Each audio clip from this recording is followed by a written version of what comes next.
Hello students, আমার YouTube চ্যানেলে তোমাদের স্বাগত। আজকে আমি আলোচনা করব ইতিহাসের একটি অত্যন্ত গুরুত্বপূর্ণ টপিক, বৌদ্ধ ধর্ম নিয়ে। এই চ্যাপ্টার থেকে তোমাদের অনেকগুলি কোশ্চেন পরীক্ষাতে আসে, তাই আজকে আমি এই চ্যাপ্টারটির ইম্পর্টেন্ট কোশ্চেনগুলি নিয়ে আলোচনা করব। তো চলো ভিডিওটা শুরু করা যাক। সবচেয়ে প্রথমে দেখব আমরা গৌতম বুদ্ধ নিয়ে। আজকে এই টপিকে তোমাদের প্রথম কোশ্চেন হচ্ছে বৌদ্ধ ধর্ম। বৌদ্ধ ধর্মের প্রবর্তক হচ্ছে গৌতম বুদ্ধ। বৌদ্ধ ধর্মের প্রবর্তকের নাম কি? গৌতম বুদ্ধ। তার অন্য নাম হচ্ছে তথাগত এবং সাক্ষ্যমুনি। তোমাদের প্রশ্নে আসে যে সাক্ষ্যমুনি কাকে বলা হয়, তো গৌতম বুদ্ধকেই সাক্ষ্যমুনি বলা হয় এবং তথাগতও গৌতম বুদ্ধকে বলা হয়। তো গৌতম বুদ্ধের জন্ম হয়েছিল নেপালের লুম্বিনীতে 563 খ্রিস্টপূর্বাব্দে। তার প্রকৃত নাম হচ্ছে সিদ্ধার্থ। তার প্রকৃত নাম সিদ্ধার্থ। যদি বলা হয় সে কোন বংশের অন্তর্গত ছিল, তো শাক্য বংশীয় অন্তর্গত ছিল এবং ক্ষত্রিয় পরিবার থেকে ছিল। তার পিতার নাম ছিল শুদ্ধোধন, মাতা মায়াদেবী এবং স্ত্রীর নাম হচ্ছে যশোধরা। তার একটি পুত্র ছিল, তার নাম হচ্ছে রাহুল। তার ঘোড়ার নাম ছিল কণ্টক। ঠিক আছে, তার ঘোড়ার নাম কণ্টক। এখানে কনহক দেওয়া আছে, কোনো কোনো বইয়ে কণ্টকও দেওয়া আছে। ঠিক আছে, তো দুটিই সঠিক। গুরু, গৌতম বুদ্ধের গুরুর নাম অনেক সময় পরীক্ষায় আসে। গৌতম বুদ্ধের গুরুর নাম হচ্ছে আলারা কালাম এবং পরে তার আরেকটি গুরু ছিল যেটি হচ্ছে উদ্যোগ রামপুত্র। গৃহত্যাগ বা বৈরাগ্য লাভ। 29 বছর বয়সে গৌতম বুদ্ধ গৃহত্যাগ করে এবং এই ঘটনাকে বলা হয় মহাভিনিষ্ক্রমণ। ঠিক আছে, এই ঘটনাকে বলা হয় মহাভিনিষ্ক্রমণ। গৃহত্যাগের 6 বছর পরে 35 বছর বয়সে সে বোধজ্ঞান লাভ করে। কোন স্থানে? বোধগয়ায় অশ্বত্থ গাছের বা পিপল গাছের নিচে। সেখানে একটি নদী ছিল যেটি গুরুত্বপূর্ণ, নিরঞ্জনা নদী। গৌতম বুদ্ধ বোধজ্ঞান লাভ করেছিল নিরঞ্জনা নদীর তীরে। নেক্সট হচ্ছে ধর্মপ্রচার। গৌতম বুদ্ধ ধর্মপ্রচার করেছিল সারনাথে এবং সারনাথ কোথায় অবস্থিত? উত্তরপ্রদেশে। নেক্সট আমাদের ইম্পর্টেন্ট কোয়েশ্চেন হচ্ছে যে মৃত্যু। গৌতম বুদ্ধ কোথায় দেহত্যাগ করে? তো কুশীনগরে 483 খ্রিস্টপূর্বাব্দে এবং এই ঘটনাকে বলা হয় মহাপরিনির্বাণ। মহাভিনিষ্ক্রমণ হচ্ছে গৃহত্যাগের ঘটনা এবং গৌতম বুদ্ধর দেহত্যাগের ঘটনাকে বলা হয় মহাপরিনির্বাণ। তো এই দুটিই ইম্পর্টেন্ট।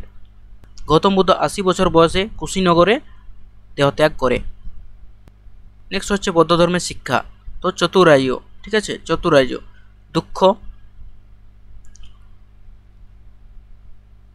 দুঃখের কারণ, দুঃখ নিবারণ করা যায় এবং নিবারণের পথ কি হচ্ছে? অষ্টাঙ্গিক মার্গ। ঠিক আছে, অষ্টাঙ্গিক মার্গ ফলো করলে দুঃখ থেকে নিবারণ পাওয়া যায়। অষ্টাঙ্গিক মার্গগুলি কী কী?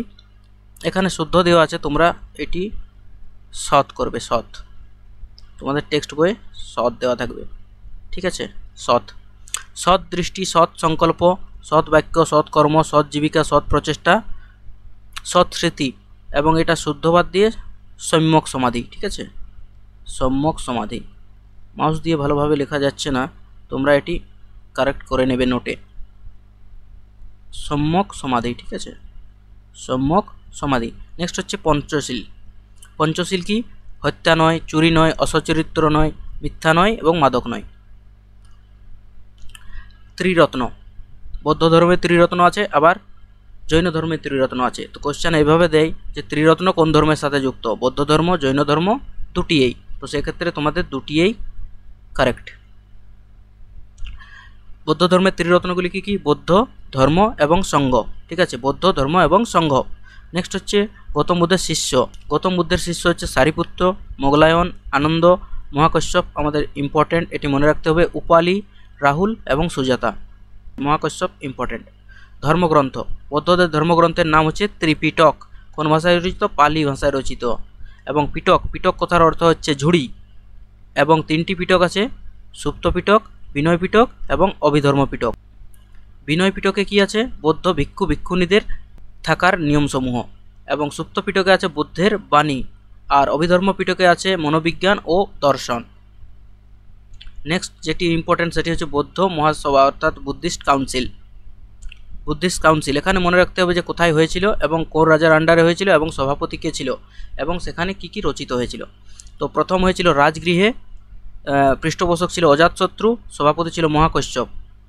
এটি হচ্ছে গৌতম বুদ্ধের শিষ্য।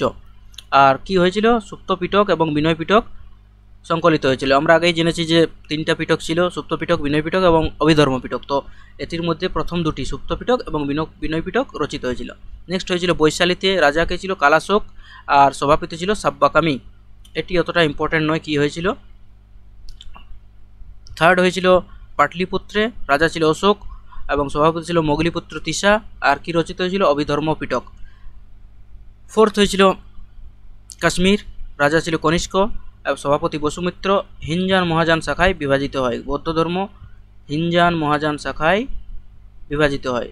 তো এটা মনে রাখার একটা ট্রিক আছে, যেটা হচ্ছে রাজার শালীর পুত্র কাশ্মীরে থাকে। ঠিক আছে, রাজা থেকে রাজগৃহ, শালী থেকে বৈশালী, পুত্র থেকে পাটলিপুত্র, কাশ্মীর থেকে কাশ্মীরে।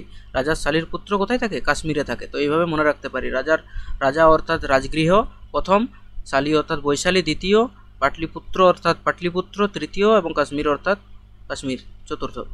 আর এই রাজাগুলি মনে রাখারও একটা ট্রিক আছে, সেটা হচ্ছে A K A K A K A K. A for Ajatashatru, K for Kalashok, A for Ashok, K for Kanishka. ঠিক আছে, এ কে অজাতশত্রু, কালাশোক, অশোক, কনিষ্ক। আর সভাপতিগুলি হচ্ছে MS MV, MS MV। M for Mahakashyap, S for Sabbakami, M for Moggaliputta Tissa আর V ফর বসুমিত্র। এভাবে মনে রাখতে হবে এগুলি। আর এখানে এগুলি পড়ে মনে রাখতে হবে যে প্রথমে সুপ্ত পিটক এবং বিনয় পিটক সংকলন হয়, আর তৃতীয়টিতে অভিধর্ম পিটক এবং চতুর্থীতে হিনজান মহাযান। এরপরে আসবো আমরা হিনজান মহাযান। ঠিক আছে, হিনজানকে থেরবাদও বলা হয়, হিনজানকে থেরবাদ বলা হয়। হিনজানরা মূর্তি পূজায় বিশ্বাসী ছিল না, আর এদের ধর্মগ্রন্থ হচ্ছে ত্রিপিটক এবং পালি ভাষায় রচিত। এরা বৌদ্ধকে মানুষ হিসাবেই গণ্য করত। আর এখন তারা কোথায় কোথায় আছে? Sri Lanka, Thailand, Myanmar.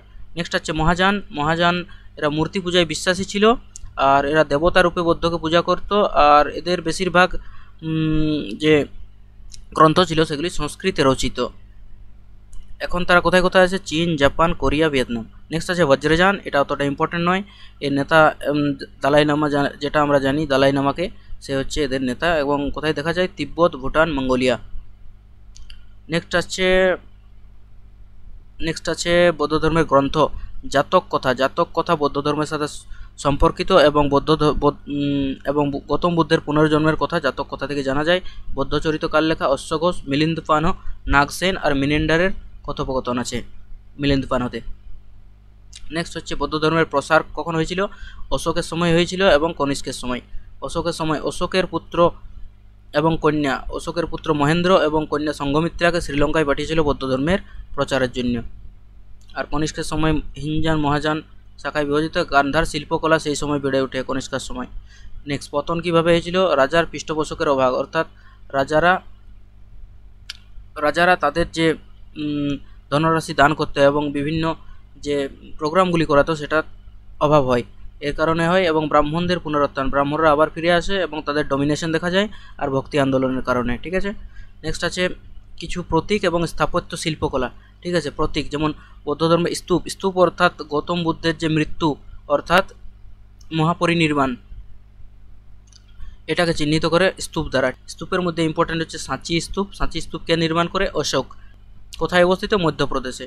নেক্সট হচ্ছে ধর্মচক্র, এটা হচ্ছে চাকা দ্বারা চিহ্নিত করা হয়। নেক্সট হচ্ছে গৌতম বুদ্ধের জন্মকে পদ্মফুল দ্বারা চিহ্নিত করা হয়, আর বোধিবৃক্ষ জ্ঞানলাভ দ্বারা চিহ্নিত করা হয়, এবং সিংহ হচ্ছে ধর্মোপদেশের প্রতীক। আশা করি তোমাদের ভিডিওটা ভালো লেগেছে। যদি ভিডিওটা ভালো লেগে থাকে তাহলে চ্যানেলটি সাবস্ক্রাইব করে বেল আইকনটি প্রেস করবে, যাতে তোমরা ভিডিওর নোটিফিকেশান সবথেকে প্রথমে পাও। সাথে সাথে ভিডিওটি লাইক করে তোমার বন্ধুদের সাথে শেয়ারও করে দিবে, যাতে তারাও এই ক্লাসটি দেখতে পারে। আজকের ভিডিও এত দূরেই। See you guys in my next video. Till then, thank you for watching.